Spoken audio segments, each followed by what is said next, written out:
BP માટે આજે અમે ફ્રૂટ ચાટ બનાવી છે. બધા ફ્રૂટ્સ આમાં થોડોક આયુર્વેદિક અમે ચાટ મસાલા બનાવી દીધા, એ ખાવાનું, અને એનાથી લો બીપી, દુર્બળતા આ બધું સારું થાય. અને આ તમારા હસબન્ડ માટે પણ લઈ જાઓ. આ તો ગુજરાતની માતાજી છે, એ પાછળ ઊભા જ છે, લો તમે લઈ લો. હા, આનંદ કરો. એ ગુજરાતના છે, આમ તો ત્યાંથી આવ્યા છે, અમદાવાદથી, અમેરિકા મેં રે. તો આ જે ફ્રૂટ ચાટ છે એ સેહત માટે, લો બીપી માટે ઔષધરૂપ પણ છે. અને બધા શું નામ તારું? સુમન. और अगली वाली का સંતોષ. એ બધાને લો બીપી હતો, રશ્મિને, સુમનને, અને અહીંયા અનિતાને, શોભાને, સરિતાને, પ્રેમલતાને. અને બધાએ યોગ કરીને અને નસારું કરી નાખો. હાઈ બીપી હોય તો મુક્તાવટી, બીપી ગ્રીટ એ બધાને ખ્યાલ છે, પણ લો બીપી હોય તો શું કરવાનું? તો આમાં દૂધમાં હળદર, શિલાજીત અમે કહીએ છીએ. આ શિલાજીતથી શિલાજીત ડ્રોપ અમે તૈયાર કરીએ છીએ. શિલાજીત લિક્વિડ એ છે, શિલાજીતના કેપ્સ્યુલ પણ છે. અમે એમાં કેસર પણ આપીએ છીએ. કેસર એના પંખડીઓ 5-7 મોઢામાં લઈ લેવાનો. વસંત કોસમાકર રસ છે એ લઈ લેવાનો. શિલાજીત, શિલા તુલસી અહીં લઈ લેવાનું. અશ્વશિલા આ પણ લાભ કરે. અશ્વગંધારિષ્ટ એ પણ લાભ કરે. દૂધમાં જે ગળો છે, ગળો, અશ્વગંધા અને શતાવર, મુલેઠી, જેઠીમધ એ પણ લાભ કરે. અને લો બીપીમાં જે બહુ જ લાંબા સમયથી ચાલતું હોય તો ઇમ્યુનોગ્રીટ અને ઇમ્યુનોગ્રીટ ગોલ્ડ એ તો રામબાણ છે. અને આ ન્યુરોગ્રીટ, બ્રેઇન નર્વસ સિસ્ટમ નબળો પડી જાય એનાથી લો બીપી થાય, તો આ બધું ઔષધિઓ છે. હાઈ બીપી માટે તો ઘણા બધાને ખ્યાલ છે, મુક્તાવટી અને બીપી ગ્રીટ. અને લો બીપી માટે ચંદ્રપ્રભાવટી, વિષતંદુકવટી, આ બધી ઔષધિઓ અને પ્રાણાયામ લાભ કરતો હોય. એક એકના અનુભવો સાંભળીએ અને ફક્ત પ્રાણાયામ કરી લો, સૂક્ષ્મ વ્યાયામ કરી લો, એનાથી જ લો बीपी સારું થાય. क्या नाम है ना आपका? हेमलता छापोला। कहाँ से हो? इंदौर से स्वामी जी। इंदौर से. कब से था लो बीपी? स्वामी जी ज्यादा नहीं, मुझे ऑटो इम्यून डिजीज के कारण हो गया था। ऑटोइम्यून डिजीज અને સાથે लो बीपी હતું. उसके कारण मुझे थायराइड भी हुआ, फैटी लीवर भी हुआ, और सब मैंने ठीक किया। काफी संघर्ष करती हूँ स्वामी जी। ये तो अच्छा काम किया. और एक साथ कोई बीमारियां ठीक कर ली. अब ऑटोइम्यून डिजीज से जंग लड़ ली है. अब उसका बीपी का क्या हाल है? बीपी तो स्वामी जी अब नॉर्मल है मेरा, 100-120 रहता है। 100-120. पहले कितना हो गया था? पहले 40-60 हो गया था, कभी कभी 40-60 तक चला जाता था, तो फिर मुझे 40-60 तक. बॉटल चढ़ाना पड़ती थी। उसके बाद मैंने फिर शहद में नींबू डाल के उसका जूस पीना चालू किया स्वामी जी। जब ऐसा होता था घबराहट या वोमिटिंग, तो शहद में नींबू डाल करके पीती थी मैं। हाँ, चीनी का नमक का घोल नहीं पीती थी जी। और गोली क्या क्या खाई फिर? ચંદ્રપ્રભાવટી और વિષતંદુકવટી. વિષતંદુકવટી એ હાઈ બીપી વાળાને નહીં લેવાની, લો બીપી વાળાને નહીં લેવાની. આ નાનકડી વાતો છે, પણ એનો ઘણો બધો ફાયદો થાય છે. તો क्या क्या मिटा लिया आपने अभी तक? स्वामी जी मेरे को फैटी लीवर था, वो भी मैंने ख़त्म कर लिया। थायराइड था, अभी 2 महीने से तो मैं बिल्कुल थायरोग्रिड भी नहीं लेती हूँ। अभी पूरा नॉर्मल है मेरा TSH। थायराइड नॉर्मल कर लिया. और न्यूरो प्रॉब्लम स्वामी जी, मुझे मार्च अप्रैल में जब कोरोना था, वैक्सीन लगी थी, तो मेरे को बहुत भयंकर न्यूरो प्रॉब्लम हो गई थी। इतनी ज़्यादा कि मेरा बैलेंस बिगड़ गया था और मुझे लग रहा था कि अब शायद मैं नहीं बचूंगी। तो मैंने आपका वो सुना था, ना मरिष्यति ना मरिष्यति। और ये सोच करके मैंने प्राणायाम चालू करा, अनुलोम विलोम लगातार किया स्वामी जी। उससे मेरा थोड़ा मुझे अच्छा लगा। दिन भर मैंने 2-3 दिन तक अनुलोम विलोम किया, उससे मैं नॉर्मल हो गई। नहीं तो मैं सोच रही थी कि વેદનો મંત્ર છે, ન મરિષ્યતિ. એ મંત્ર સાંભળીને એને પણ હિંમત મળી ગઈ કે વેદ ભગવાન કહે છે તમારું કશું નહીં થાય. और अब भी कभी ऐसा होता है तो मैं सोचती हूँ उठो प्राप्य वरा है वो वाला आपका उत्तिष्ठता जागृता प्राप्य वरा करके मैं वापस अपने आत्मबल को बढ़ाती हूँ स्वामी जी। बड़ी हिम्मत वाली माता है। चलो आगे देने। मेरा नाम सरिता गुप्ता है, मैं बम्बई से आई हूँ। मेरे को हमेशा लो बीपी रहता था, कान में छेद भी था, वो भी मैं अच्छा कर ली। अभी सब कुछ मेरा अच्छा है, थोड़ा सर्दी का प्रॉब्लम है, इसके लिए मैं आई हूँ। हाई बीपी तो योग से अच्छा होता ही है। लो बीपी वाले एग्जाम्पल थोड़े कम मिलते हैं, होता भी कम है, लेडीज में ज्यादा होता है, इसलिए आज संख्या लेडीज की ज्यादा है। मेरे लेफ्ट कान में ना होल था, मैंने अनुलोम विलोम ज्यादा किया था, मेरा ऑपरेशन करने को बोला था डॉक्टर। ये भर जाता है, ये बहुत मेरे पास एग्जाम्पल है इसके। तो अनुलोम विलोम ज्यादा किया ना तो अच्छा होगा, ऑपरेशन करने को डॉक्टर बोल रहा था हमेशा। ऑपरेशन करने की जरूरत पड़ती, कान का अनुलोम विलोम करने से मेरे पास इतने रिजल्ट है। अनुलोम विलोम करने से कान का छेद भर जाता है, आंख की दृष्टि अच्छी हो जाती है, फिर उनको आई ग्रिड ईयर ग्रिड की भी जरूरत नहीं पड़ती, जो हम आई ग्रिड गोल्ड और ईयर ग्रिड गोल्ड देते हैं। बहुत अच्छा तरीका। चलो आगे देना। मंडूकासन, शशकासन, योग मुद्रासन, वक्रासन, નાનકડા આસનો કરી લો અને ભસ્ત્રિકા કપાલભાતિ અનુલોમ વિલોમ ભ્રામરી ઉદ્ગીત પ્રાણાયામ કરી લો, એનાથી જ બધું સારું થાય। જી બહેન। ओम स्वामी जी, मुझे क्रोनिक अर्थराइटिस हो गया था 2009 में, बहुत भयंकर, और जिस वजह से एलोपैथ दवाई खा खा करके मेरे बाल पूरे निकल गए थे, पूरी स्किन खराब हो गई थी, पूरा दिन धूप में लेटा के रखते थे, और उस वजह से पता नहीं बीपी लो हो जाता था, चक्कर आते थे बहुत भयंकर। और जब मैंने शुरू में लेटे लेटे किया अनुलोम विलोम, फिर धीरे धीरे चेयर में बैठ के, और अब मैं उत्तराखंड की राज्य कार्यकारिणी सदस्य हूँ और सबको योग भी कराती हूँ। अब मैं सारे कुछ एडवांस आसन भी कर लेती हूँ, पूरी तरह से स्वस्थ हूँ। अब बीपी कितना है? अभी परसों जब यहाँ पे 80-120 मतलब ठीक रहता है। और पहले कितना तक चला जाता था? पहले 40, कभी 45-50 ऐसे 40-50 नीचे वाला। तक? हाँ ओह। जी, बहुत उसको भी ठीक कर चक्कर, दिया। बहुत सारे हो गए थे स्वामी जी। लो बीपी थी આ માણસને આમ જીવન મરણનો પ્રશ્ન પેદા થઈ જાય, મરી જાય માણસ। હા, લાઈફ થ્રેટનિંગ છે લો બીપી પણ, અને એને એલોપેથીમાં કોઈ દવાઈ નહીં, એના ફક્ત આયુર્વેદમાં જ ઔષધ છે। आगे बहन को देना। ओम बाबा जी, ओम। मैं आसनसोल से आई हूँ, अनीता नाम है मेरा। मुझे लो बीपी बहुत दिन से थी, अच्छा। लगभग 8-10 साल से। अब दवा में कोई मेडिसिन नहीं ली, सिर्फ कपालभाति अनुलोम विलोम की, मेरा प्रेशर एकदम नॉर्मल है। जब मेरे लो बीपी होती है तब मैं ही कर लेती हूँ। लो, कपालभाति अनुलोम विलोम ही इसकी औषधि है, और उसी से ही ना मैं दवा ली हूँ ना मैं डॉक्टर से दिखाई, बस अनुलोम विलोम और कपालभाति कर लेती हूँ, ठीक हो जाता है मेरा। અને હાર્ટના લીધે થઈ હોય તો હૃદયષ્ટિ, મસ્તિષ્કના લીધે થઈ હોય તો મેધાષ્ટિ પણ લાભ કરે, વાતના લીધે થાય તો વાતષ્ટિ, એ પણ ઔષધિઓ પણ અમે યજ્ઞની। ચાલો, बहुत बहुत આશીર્વાદ। ફક્ત પ્રાણાયામથી જ સારું થાય। અને इस बहन को तो किडनी की प्रॉब्लम से तेरा बीपी लो होता है कि हाई?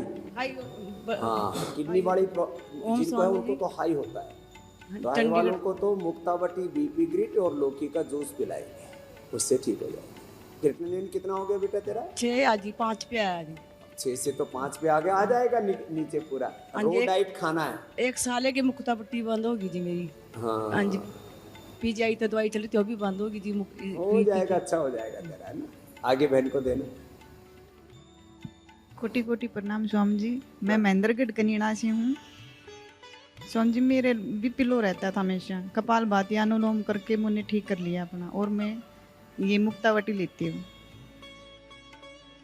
तो पहले हाई रहता था? नहीं, लो ही रहता है। तो लो में तो मुक्तावटी नहीं लेना, उसमें अश्वगंधा ले लेना, है ना। ये जो अश्वगंधा है ना, ये लिया करो, अश्वगंधा। और तूने तो नया बता दिया, मुक्तावटी इसका मतलब रेगुलेट करती है हाई को भी लो को भी। मुक्तावटी कितनी खाती है? वो कमजोरी की वजह से बोले थे भी कमजोरी है हाँ, तो ये- कमजोरी के लिए ना इम्यूनोग्रिड खाना है ना, और अश्वगंधा खाना है ना। तो अब कितना रहता है? 80-60 रहता है। अब इतना ही रहेगा। अगली माता को दे लो। ये तो ગુજરાત ની છે અને તમને તો ઘણી મારું બધી પ્રોબ્લેમો સારી કરી છે. 60 રહેતું હતું પણ અહીંયા વાતાવરણ જોઈને તમારા સાનિધ્યમાં યોગને કરવાથી મારું બીપી બરાબર થઈ ગયું. પહેલે કેટલું હતું? પહેલાં એટલે લો બીપીમાં 60 થઈ જતું હતું.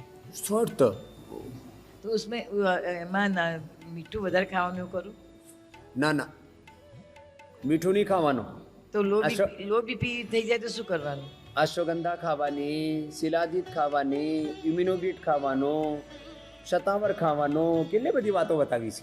તો એમની નમક નહીં ખાવાનું. આ જે મીઠું છે ને એનાથી તો પછી એ મેં કીધું ને કે મીઠું, ચીની અને નમક, મીઠું અને ગળ્યું બંને જ હાનિકારક છે. જ્યારે તરત એકદમ લો બીપી થઈ જાય તો એમાં હની અને લીંબુનું પાણી પી લેવાનું. અમે ગોળ નાખીએ થોડું. હા, ગોળ સારું છે. હની અમે નથી ખાતા ને. હા, હની નહીં ખાઓ તો જૈની છો ને, હા જૈન નથી ખાતા તો તમે ગોળ નાખી દો. અને તમે અશ્વગંધારિષ્ટ લઈ લો કે અશ્વગંધા લઈ લો કે ઇમ્યુનોગ્રિડ લઈ લો કન્ટિન્યુઅસ. અને તમારી તો ઉંમર પણ થઈ ગઈ છે, આ ઇમ્યુનોગ્રિડ ગોલ્ડ લઈ લેજો. હા, તો આ લો બીપી થઈ જવાનું કારણ શું છે? લો બીપી, બ્રેન અને નર્વસ સિસ્ટમ એમાં બ્લડનું સર્ક્યુલેશન ઓછું થઈ જાય તો એનાથી રેગ્યુલેટ થઈ જાય. અને કોઈ વાર સ્વામીજી હાઈ બીપી પણ થઈ જાય છે. હા, એ તો ઘણી વાર સ્ટ્રેસ વધી જાય ને પછી તો એના સ્ટ્રેસના લીધે અને પિત્ત વધી જાય ઘણી વાર, એના લીધે હાઈ પણ થઈ જાય. આ તો હાઈપર એના હિસાબે થઈ ગયું, નહીં હિસાબે.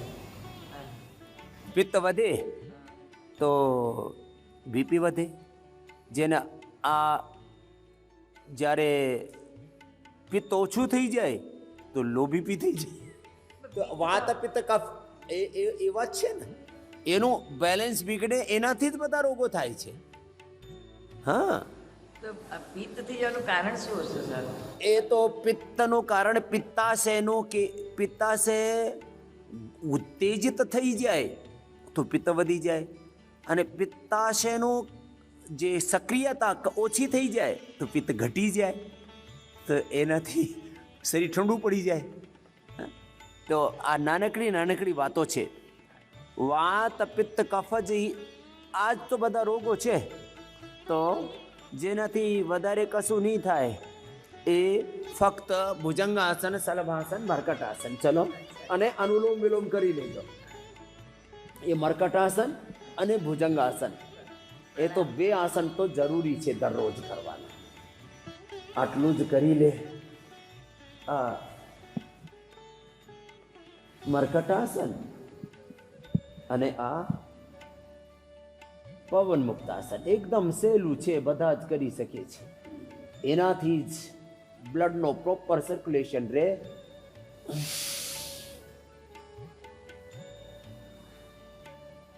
અને જેનાથી કશું વધારે નહીં થાય તો આ બધા સૂક્ષ્મ વ્યાયામો અને પ્રાણાયામો આટલું જ બધું કરી લે તો એનાથી જ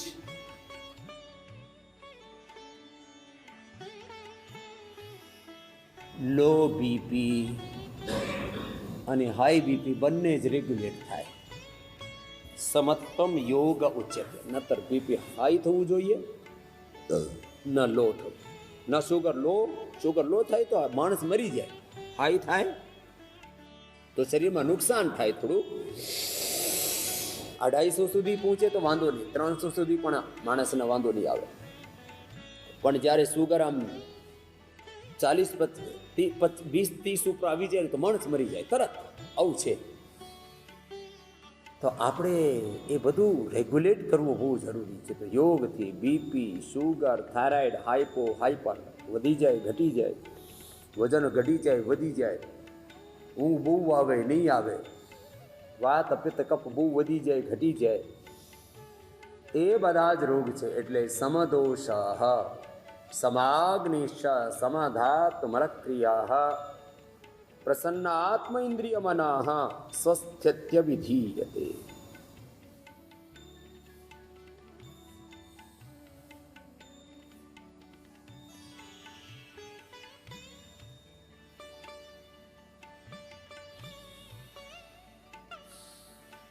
तो बीपी माटे अनुलोम विलोम અને ભ્રામરી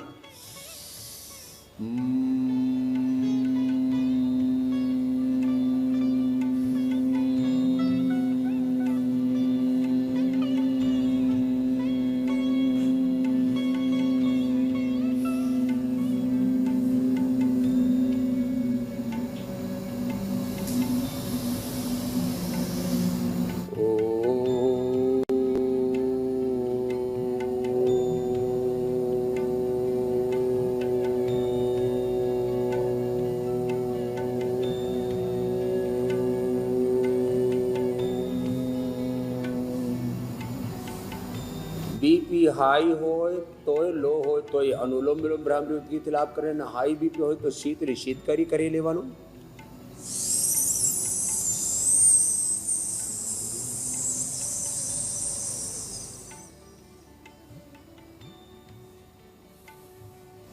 शीतकारी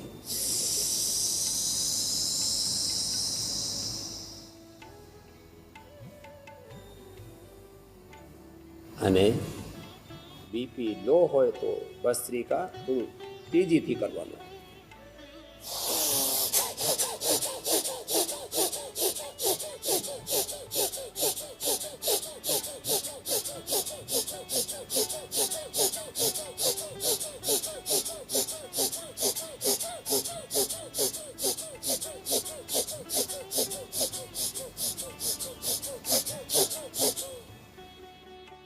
तेजी थी भस्त्रिका करो, तेजी थी कपालभाति करो।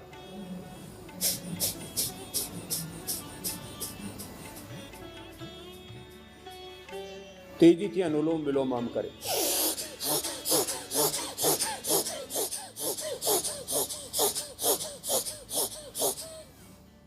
एनाथी लो बीपी होय ने वधी जाए। पछी सतत लो बीपी वाळाने जे प्रयोगो बताव्या ए प्रयोगो करे अने ए सतत शीर्षासन अने सर्वांगासन करे तो एनो परमानेंट लो बीपी सारू थई जाय।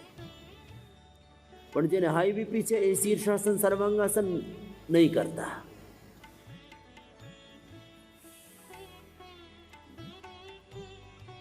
तो आ शीर्षासन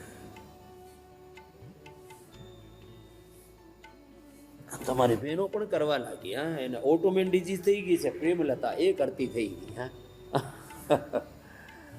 અત્યારે બહેનોને આ કરવાનો બહુ નવું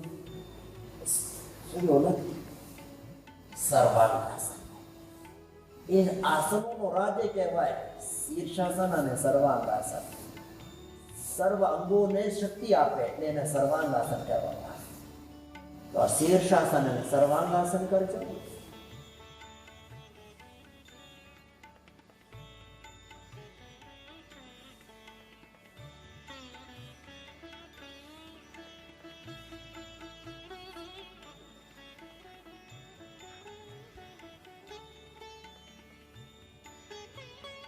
અને નાનકડા જે અમે ઘરેલું ઉપાય આપને બતાવીએ છીએ ઉપાય કરજો। તમને કોઈ પણ રોગ હોય મારે સાથે દરરોજે એબીપી અસ્મિતા ઉપર યોગ વગાવે રોગમાં યોગ કરજો અને 100 પ્રકારથી નિરોગ રહેજો।